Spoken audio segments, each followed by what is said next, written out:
It seems like this is one of the last hurrahs that the bears are going to get before we get a very strong market and probably a breakout going into the fall. This week's special with Miles Franklin Precious Metal Investments. $20, $10, and $5 gold Liberty coins. A true piece of Americana. Call us at 1-888-81-LIBERTY. That's 1-888-815-4237. Hey everyone, this is Elijah K. Johnson with Liberty and Finance. And back with us today is our good friend David Smith from the Morgan Report. David, thank you so much for joining us today. It's good to be back, Elijah. How are you doing today? I'm doing great. We've seen a crazy market in both gold and silver this last week. We've seen here at Miles Franklin just amazing demand for silver as we've seen the price pull back. Pretty much no selling at all. People are just buying. So what is your take as we've seen the price sell off $1 or so in the silver market, but really on the retail side, we've only been seeing buying? I'm seeing the same thing in the stocks that I follow. The last few days, almost everything that I had was in the red, and that's just what it was. And I kind of felt differently about it this time around. I can't tell you why exactly, except that it seems like this is one of the last hurrahs that the bears are going to get before we get a very strong market and probably a breakout going into the fall. And so the last of the weak hands are getting shaken out. And the way the stocks came back today, not all of them, but the better ones, sharply higher on the metal stocks, on the uranium stocks, and even the stock market itself stabilized. So, and the nice thing about it, I noticed that physical gold was very strong, up to $15 at one point, silver about 25 or 30 cents. And gold tends to lead silver on breakouts. And we're not near a breakout on the charts yet, of course, but we're building a very strong base. And I think the downside is fairly limited here. And when we do plumb the downside, it turns around very quickly. So I'm not concerned at all. I'm just watching and hanging on, because if you start dumping the good stocks now, you're not going to get back in. As for where we stand in the silver market, do you see further downside potential or just kind of only up from here? Well, I think if we do see weakness and probing on the downside, I think it'll be short-lived. I know some people have talked about as low as $18 on the charts, but people have to realize that a lot of times the charts aren't going to give us any clues.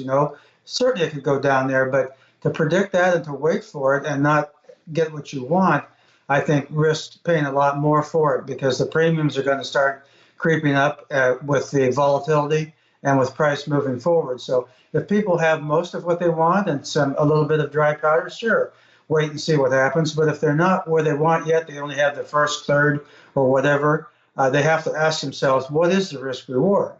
So the risk reward might be $4 on the downside. Well, that's quite a bit.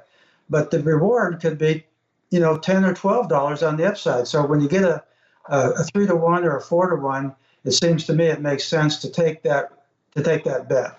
I know we have been seeing the premiums on our side increase. And one of the things also that Andy Scheckman, we just had him on, and he was talking about how he's been receiving huge orders. For example, one client having a $5 million order, and that was only a test order. So it's like we're seeing these huge clients coming in and buying out a lot of stock, right? And so what is your perspective on that? Really big money coming in, and also we're seeing the premiums rise as well. That's really fascinating and exciting, Elijah. And I'll tell you something that I may have stated one time before when we talked. Everybody that is listening to this knows the price of silver. All they have to do is look it up. But none of us, including you or I or Andy, know the value of silver. No one alive knows what the value really is. The market has not told us that. If you look at the metals, silver is the only metal on the board that has not exceeded nominally its 1980 high, which is insane. And some of these other metals like lowly iron and nickel and all these are up multiples of where they were in 1980 on a nominal dollar basis. And silver's half of where it was. And it's arguably the most crucial metal in that list. And so there's going to be a day of reckoning, and it's not going to be that far off. And these big orders that you're seeing are the people that really know their business coming in and buying, and a lot of the smaller investors are doing the same thing. And that, I believe, is going to tip that cart over at some point, and it's not going to give us much warning. So that's why I think people should get what they want. And when we're seeing periods like this, and not try to shave off $1 or $2 on the downside, you're not going to find any price that doesn't have some risk on the downside, but that's unknown. But ask yourself, what's the benefit on the upside?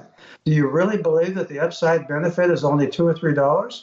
I mean, we're talking tens of dollars when this thing really gets underway, as it goes up to challenge 50, on its way to what I believe will be 3-digit silver as we get down the line here a little ways. So to me, to look at that as a risk reward, it's a no-brainer.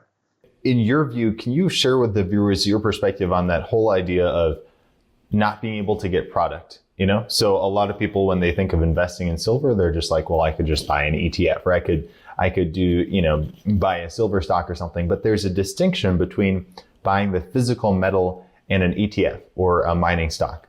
Well, first of all, when you hold silver in your hand, the price risk is the only risk you face, other than losing it or getting it stolen. But if you're, reasonably attentive to that, that's not going to happen. But when you buy a mining stock, you're buying a series of risks about that particular company, that they will not be nationalized, that they will be profitable, that they won't go out of business, that they won't run out of ore, which they occasionally do, because all mines have a finite lifespan. And so there's layers there. When you buy an ETF, you're not going to be able, very seldom is there an opportunity to take delivery of the silver itself. And when you do, it would have to be very large amounts, and there's a cost to doing that. So why have those extra layers between the physical and yourself? And you can even buy unallocated silver, which means your silver is mixed with somebody else. So you don't even have your name on the 50 ounces or the 500 ounces or whatever that you think you have. You're mixed with somebody else. So as David Morgan always says, buy the physical first. And for a lot of people, that's where they'll stop, because they don't want to accept the risk of a miner or an ETF or something like that. And that's totally okay, because the type of move we're likely to see, first of all, your metal, more so gold, but also silver, is an insurance policy to help offset the decline by inflation in some of your other assets. But it's also can be a profit center. And with the potential that silver has to rise, because it's so grossly mispriced, it's really an opportunity that we probably won't see again during most of our investing lifetimes. And like I mentioned before, everybody knows the price of silver, but nobody knows the value. And so we're going to be enlightened by the market at some point on that reasonably soon, I believe. And the value is much different than what we're seeing today. Your perspective on the ability to get physical silver, do you think, it is getting harder, but do you think it'll be almost impossible in the future? At some point, I believe it will be. You'll see people lined up to try to buy the silver. The premiums will be through the roof. The question of is it real silver or is it fraudulent silver will become a question, because especially these things that come to you cold call in the mail, where they offer you to buy to sell you silver, and this goes on and on. And then there's a shade of that where you try to buy some physical silver and you call them up and they try to put you into a collector coin or a limited edition or a first day run or something like that.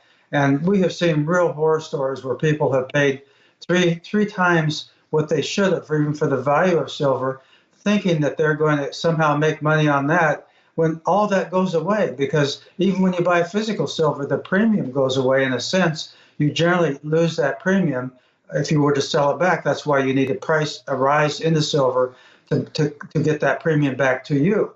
But it's easier to get a $5 or a $6 or an $8 premium back with the rise of silver than to assume that silver is going to rise $200 an ounce to get the premium back for your collector coin. I think that's so important, in that if you do buy just numismatic coins where the majority of the value is coming from the collector value, you're really speculating on the collector value. Then you're not really investing in the metal itself. Right, and there's nothing wrong with that if you understand the difference. When somebody tries to buy 500 collector coins and they're paying 3 times what they should, that's really a terrible situation. And I've seen that happen a number of times. However, if you are intentionally buying one, like I did a couple days ago, I bought one of the new American Silver Eagles, which has that new design, the first change they've had since 1986 when they started making them. I did that intentionally. I paid $75 for it. Now that's 3 times the spot price, but I understand what I'm getting. I got an MS-70 graded in a case. It's one of the highest gradings that you can get. And I got one of those to add to my collection where I buy one a year. But I'm not going to buy 50 of those things. If I want to buy 50 ounces of silver, I probably won't even, I might buy an American Silver Eagle like in a monster box or something. But if I'm just going to buy a tube or two, I'll probably just buy a bullion coin. And it can be any number of minters that are putting that out. And I'll pay a premium, maybe $3, $4, $5, $6, whatever. But that's acceptable. But I'm not going to pay $60 premium on a coin unless I'm doing it intentionally with the American Silver Eagle that I just bought. That's such a good point. Yeah, definitely. Really knowing what you're buying is so important, especially if you're paying, more than a few dollars over spot. It's really important to have that education there as well. Now, one of the topics I would like to transition to also is kind of the financial system as a whole right now. On this channel, we've talked about the Evergrande situation in China, and a lot of people have been saying, well, it's kind of like a Lehman Brothers situation. In your view, it's not really the same. It might be bad for the shareholders, but it's not going to be devastating for the financial system. Well, there's never 100% certain on our views on things, but what I've noticed is that when the majority of people that are commenting think a certain way, oftentimes it's not quite that way. It might be some iteration of it. It might be something completely different. But I don't think Evergrande is going to bring down the global financial system. That's out there a little ways beyond where we are today. It's terrible for the 1.2 million Chinese people that have put money down on homes which they may never see. It's going to be bad for the shareholders. There are a lot of European and American shareholders that are into that may not get their money back. But that's the risk they run when they buy shares. They will probably give the people a haircut in China that were running it. But that's something like $300 billion. It's a stunning amount that's out there. But I think that the central banks in other countries, the United States and Europe, will work to limit that kind of a contagion. You notice that the stock market was down 900 points yesterday, but it closed down 600. But the resiliency is still there. And at some point, the system will break. But I don't think this is that breaking moment. I don't think it's a Lehman moment. For one thing, when Lehman went down, the powers that be didn't do anything for a while. They let the contagion get out there. And by the time they realized that how bad it was, they were way behind the curve. And they're ahead of the curve now. But what the downside of this, Elijah, I believe, is that it's going to cause more inflation because of the pumping of more money into the system by the central banks. And they'll overshoot. They always do. And so what we're doing is setting ourselves up for another escalation in the rate of inflation as a knock-on effect of the Evergrande situation in our own country. And with respect to the financial system, one of the things that's really interesting is, even though we're still seeing all the problems in the financial system right now, we're seeing the stock market continue to rise. However, in the last week or so, we have been seeing a pullback about 5% or so. Your perspective on this, do you think we could be at a turning point, or is this just a blip and we're going higher because, the Fed is printing so much money? I don't think it's a turning point just yet. And I'm not going to say it's because I'm so intelligent and I came to this on my own. I follow an individual named Steve Sugarrood in the Stansberry reporting. And I feel that he's one of the best people I've ever run into in the big picture analyses of things. And he was actually talking a few months ago that he believed that sometime this fall, that turning point you talk about would absolutely happen. And he came out recently and stated just the opposite, that not many people are willing to change their views when the evidence changes, but he's been willing to do that. And I've been really respectful of his willingness to do that. And one of the things that he uses is the advanced decline line. More stocks are still rising on the S&P 500 than are declining. And it's not to say that we're not long on the tooth on this record bull market, but it is to say that people that are waiting for a collapse maybe waiting for a while, and maybe by not buying metals and some of the other best quality stocks, maybe missing out on some more of the upside commensurate with the fact that it is a higher risk. But I'm not concerned about a big crash that's going to take down the metals like we had in March of 2020.